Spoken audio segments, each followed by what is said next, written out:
Le 9 septembre 1990, sous un soleil implacable, la ville de Monrovia semble figée. Tout paraît normal en surface, mais derrière cette illusion de calme, quelque chose de terrible se trame.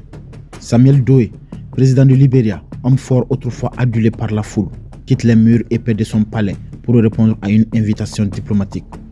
Un simple rendez-vous, officiellement, une rencontre avec les représentants de la paix, ceux de Lokomok, censés garantir un cessez-le-feu dans un pays à feu et à sang. Mais alors, pourquoi les soldats nigérians, colonne vertébrale de cette force de paix, se sont-ils retirés quelques minutes avant son arrivée? Pourquoi les troupes de Prince Johnson, chef d'une faction rivale, étaient-elles déjà prêtes à frapper? Et surtout, comment expliquer que tout ait été filmé? Ce jour-là, les caméras tournent, le monde, lui, détourne le regard. Samuel Doe, capturé, torturé, humilié, exécuté. Devant l'œil froid de la caméra, sous les rides de ses bourreaux. Une scène insoutenable, diffusée dans les rues de Monrovia comme un film d'horreur national. Un chef d'État démembré devant ses concitoyens. Une mise à mort devenue spectacle. Mais au-delà de l'horreur, une question plus vaste surgit.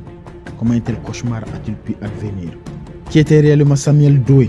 Comment ce jeune soldat inconnu, issu d'un village oublié, a-t-il pris le pouvoir dans un pays construit comme un rêve américain sur sol africain?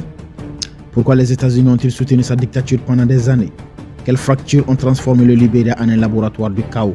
Et qui sont vraiment ces hommes qui, dans l'ombre, ont tiré les ficelles de sa chute? Cette vidéo est une plongée au cœur de l'un des récits les plus sombres, les plus complexes et les plus dérangeants de l'histoire contemporaine africaine. Voici l'histoire de Samuel Doe, un président devenu bourreau, puis victime. Un homme dévoré par la même violence qu'il avait libéré. Un destin tragique, une énigme politique, un avertissement pour les nations et les chefs d'État.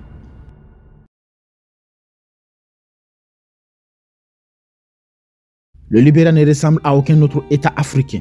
Il n'est pas le fruit d'un découpage européen, mais celui d'un exil volontaire. Au début du 19e siècle, des Afro-Américains affranchis, fuyant l'humiliation d'une Amérique ségrégationniste, accostent sur cette côte ouest africaine. Le rêve est immense. Ils viennent bâtir une terre promise, une république noire affranchie de la tyrannie blanche. Une nation fondée sur un principe noble, gravé dans sa devise. L'amour de la liberté nous a conduits ici. Mais très vite, cette liberté prend un goût amer, car ceux qui fuyaient l'oppression deviennent eux-mêmes oppresseurs. Les anciens esclaves rebaptisés américano-libériens apportent avec eux les codes, les valeurs et surtout les hiérarchies du sud esclavagiste des États-Unis. Ils construisent un État à leur image, sur un modèle américain, mais où seuls leurs descendants ont accès au pouvoir, à l'éducation, à la richesse. La majorité autochtone, 14 groupes ethniques différents, est reléguée à la marge, considérés comme païens, aérés, incultes. Les traités de paix signés avec les chefs traditionnels sont souvent des pièges, rédigés en anglais juridique, langue étrangère à ces populations. Ils permettent aux Américano-libériens de s'accaparer les terres et de verrouiller leur autorité. Monrovia, la capitale, devient un îlot d'élite occidentalisé. L'arrière-pays, lui, sombre dans l'oubli. Pendant plus d'un siècle, cette oligarchie noire règne sans partage. Un seul parti domine, le True Whig Party. Un seul projet, maintenir le statu quo. Les présidents se succèdent comme des monarques dans une république vidée de sens. Le Libéria, censé être un symbole d'autodétermination africaine, devient une démocratie de façade jusqu'à ce que la cocotte minute explose. À la fin des années 1970, les tensions deviennent insoutenables. Tandis que les fils de Monrovia roulent en voiture américaine et étudient dans les universités européennes, les jeunes de l'intérieur n'ont ni école, ni eau potable, ni espoir. La fracture n'est plus sociale, elle est ethnique, territoriale, existentielle. C'est dans ce contexte qu'émerge un jeune soldat au destin improbable, Samuel Kanyon Doe. Né le 6 mai 1951, Doe est l'enfant d'une famille pauvre, issu d'un groupe ethnique, les Krans. Il n'a jamais vu une bibliothèque. Son avenir semblait tout tracé. L'anonymat, la précarité, peut-être la servitude. Mais l'armée va bouleverser ses destins. Samuel Doe grimpe les échelons militaires à la force de sa discipline et de sa rage contenue. En 1979, il est sergent-chef, suit des cours du soir et observe, silencieux, les failles d'un régime corrompu et méprisant. Le président de l'époque, William Tolbert, incarne cette élite insensible. Son palais, ses privilèges, ses sermons moralisateurs sont devenus insupportables pour une jeunesse militarisée, endurcie, laissée pour compte. Dans la nuit du 11 au 12 avril 1980, un groupe de 17 soldats menés par Samuel Doe force les grilles du palais présidentiel. Il capture Tolbert dans son sommeil. Le président est exécuté sommairement, son corps abandonné dans une mare de sang. En quelques heures, le cœur de l'oligarchie est décapité. Le Libéria vient de vivre son tout premier coup d'État. Le monde est stupéfait. Pour la première fois dans l'histoire de ce pays, un autochtone prend le pouvoir. Mais ce n'est pas une révolution, c'est une vengeance et la suite va s'écrire dans la terreur. Samuel Doe prend les rênes du pouvoir à 28 ans. Il ne connaît ni la diplomatie, ni les lois, ni la gouvernance.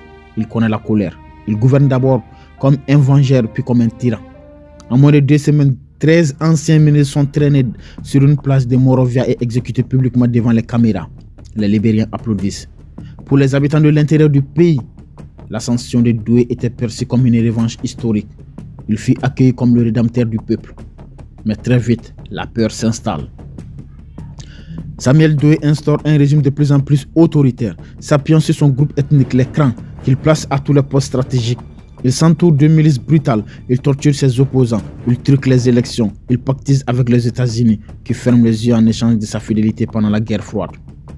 Ce qui aurait pu être un tournant historique devient une dictature ethnique sanglante. Et à mesure que les années passent, le rêve d'un Libéria réconcilié s'éloigne.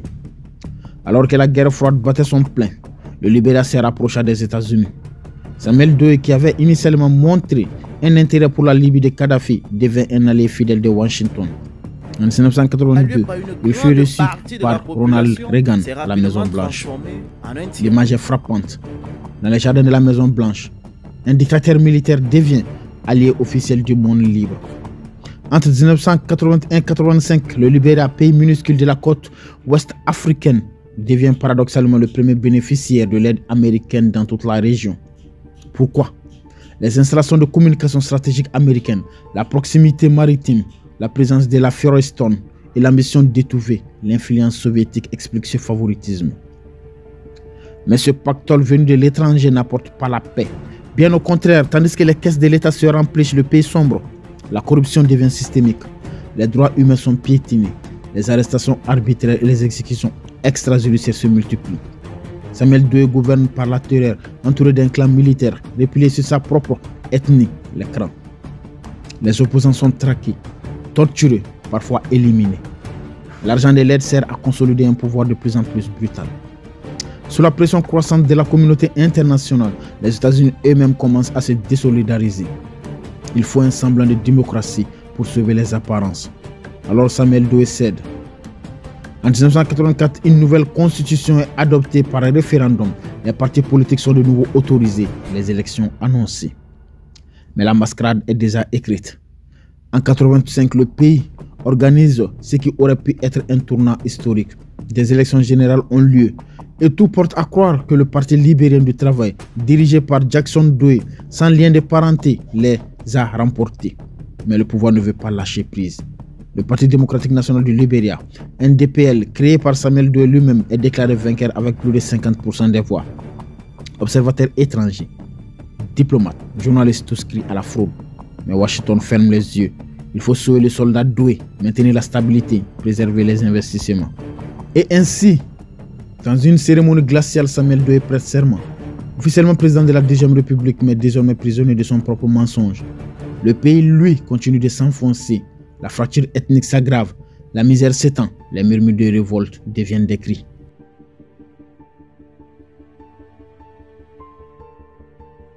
Tout semblait inévitable.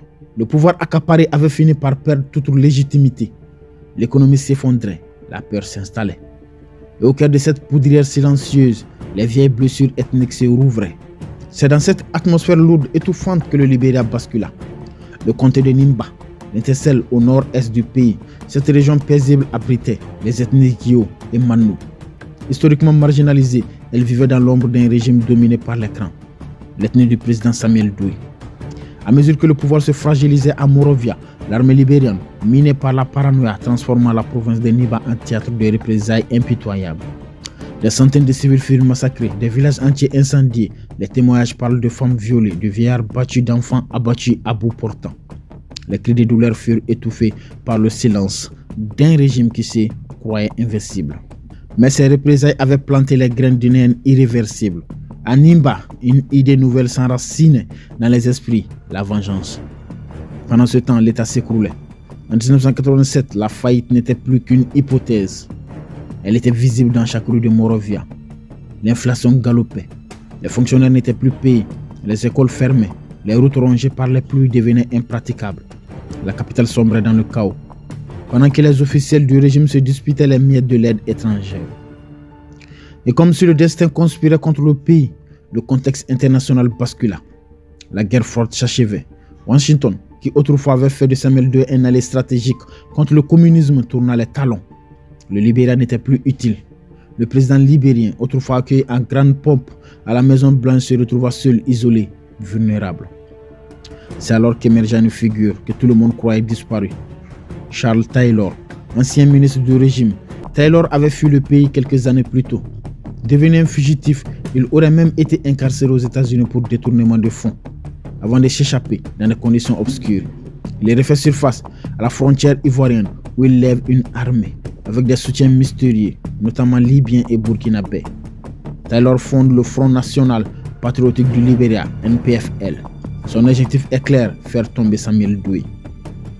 En décembre 1989, l'offensive commence. Taylor et ses hommes franchissent la frontière depuis la Côte d'Ivoire. À ses côtés, un autre personnage trouble, Prince Yomi Johnson, ancien compagnon d'armes devenu rival. Ensemble, ils dévastent le nord du pays, reprenant les villes une à une. Mais très vite, leur alliance explose. Les ambitions personnelles prennent le dessus. Taylor garde le contrôle du NPFL. Johnson fonde sa propre faction, l'NPFL, Front National Patriotique Indépendant. Il établit sa base dans le quartier de Caldwell, à Morovia. L'objectif reste le même, renverser Samuel Doe. Mais désormais, deux seigneurs de guerre s'affrontent dans une lutte fratricide au cœur même de la capitale. La guerre civile est en marche et les premières victimes sont les civils. Dans la rue de Morovia, les tirs de région, jour et nuit, les milices ivres de pouvoir et de sang sèment la terreur. Les enfants soldats apparaissent. Le Libéria, autrefois perçu comme une exception démocratique en Afrique de l'Ouest, devient un enfer à ciel ouvert. Et puis il y a l'inimaginable, l'innommable. Dans une église où s'étaient réfugiés des centaines de personnes pensant trouver un sanctuaire, l'armée fidèle à Samuel Doe massacre plus de 600 innocents. Femmes, enfants, vieillards. Personne n'est épargné. Le sol est maculé de sang. Les images, lorsqu'elles parviennent aux chancelleries, provoquent un choc régional. Mais il est trop tard. Le peuple fuit. Les routes vers la Côte d'Ivoire, la Guinée et la Sierra Leone se couvrent de familles hagardes, fuyant à pied, affamés, traumatisés. Le Libéria est devenu un pays fantôme. Août 1990, le Libéria n'est plus qu'un champ de ruines. Les tirs nourris, les cadavres dans les ruelles, les cris étouffés des familles en fuite. Tout annonce la fin d'un État, englouti par la folie des hommes. À Morovia, deux chefs de guerre, Charles Taylor et Prince Yomi Johnson, se disputent les vestiges du pouvoir. Le président Samuel Doe, retranché dans un palais assiégé, refuse de capituler. Le monde regarde impuissant. Jusqu'à ce qu'un acteur tente d'entrer en scène, la CEDEAO. Une force d'interposition ou un pari risqué. La communauté économique des États de l'Afrique de l'Ouest décide alors d'intervenir militairement, instaurer un cessez-le-feu, empêcher que le Libéria ne devienne une plaie purulente pour toute la région. Un premier contingent de 4000 hommes est déployé. À sa tête, le général ghanéen Arnold Kaino. Le 24 août 1990, il débarque à Morovia, lourdement armé, discipliné mais en terrain miné, car le Comok vient officiellement pour la paix. Les seigneurs de guerre locaux y voient une opération de camouflage pour protéger Samuel Doe. La méfiance est immédiate. Charles Taylor, le chef du NPLF, refuse toute coopération. Il accuse le Comok et surtout son bras armé, l'armée nigériane, de vouloir imposer une solution politique biaisée. Prince Johnson, plus souple, accepte l'installation d'une base logistique au port franc de Morovia, mais rejette catégoriquement le gouvernement intérimaire formé dans l'urgence par le Comok. Pendant ce temps, Samuel Doe s'accroche, cloîtré dans son palais présidentiel, isolé et vit dans la paix. Ses anciens alliés étrangers l'ont abandonné. Ses généraux se dérobent. Sa propre armée se fragmente. Pourtant, il refuse de céder le pouvoir. Il croit encore pouvoir négocier, encore exister. L'arrivée de Lekomok ravive un mince espoir. Peut-être une sortie diplomatique. Est-elle encore possible? Mais c'est un piège. Un piège tendu par l'histoire et scellé par la naïveté. Le 9 septembre 1990, Doe reçoit une invitation officielle de la force Ekomog. Un tête-à-tête est proposé avec le général Kaino. Des garanties de sécurité lui sont données. Le lieu de la rencontre, le port franc de Morovia. précisément là où les troupes de Locomog ont établi leur base. Samuel Doe accepte. Il quitte son palais accompagné de plus de 100 soldats personnels, lourdement armés, formant un convoi impressionnant.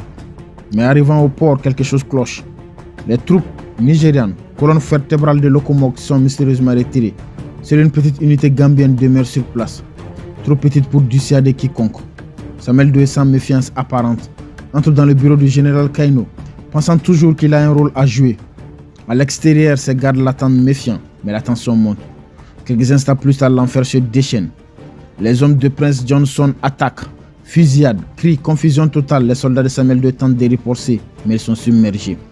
Beaucoup tombent sous les balles, les autres sont capturés. Au cœur de ce chaos, le président libérien est extrait, amené de force dans un pick-up rouillé vers une destination inconnue. Ce que personne ne sait encore, c'est que Samuel Doe vient d'entrer dans la dernière séquence de sa vie. Les gardes de Doe ont été abattus un à un sans sommation. Lui-même, touché par une balle à la jambe, a été traîné au sol ensanglanté. Désarmé. Mais ce n'était que le début. Ce qui surélève de l'indicible, une scène de pure barbarie, filmée froidement, dans une pièce sombre, au milieu des rires et des invectives. Samuel Doe, président d'un état souverain, chef militaire, est allongé à même le sol, les mains ligotées, le corps pantelant. Autour de lui, Prince Johnson, assez calmement, donne des ordres comme dans une salle de torture privée. Les caméras tournent. L'objectif n'est pas seulement de tuer Samuel Doe, mais de l'humilier, de le broyer, de l'effacer de l'histoire avec une violence spectaculaire. Ses oreilles sont tranchées en direct. Son corps est battu, son visage défiguré. On le force à parler, à supplier, à se tordre de douleur. La cruauté est méthodique. À la fin, c'est l'étranglement qui met fin à l'agonie. Un supplice long, filmé jusqu'au dernier souffle. Le corps de Samuel Doe est méconnaissable, mutilé et ensuite exhibé. La cassette VHS de sa mort circule dès le lendemain dans la rue de Morovia. Dans les salons, les jeux shops, les camps de réfugiés, les libéraux regardent incrédules ce que peu de nations ont jamais osé montrer, l'exécution d'un chef d'État comme spectacle public. Mais ce n'est pas la fin de la tragédie, c'est son début. Avec la mort de Doe, l'ordre ancien s'effondre, mais aucun nouveau ordre ne prend sa place.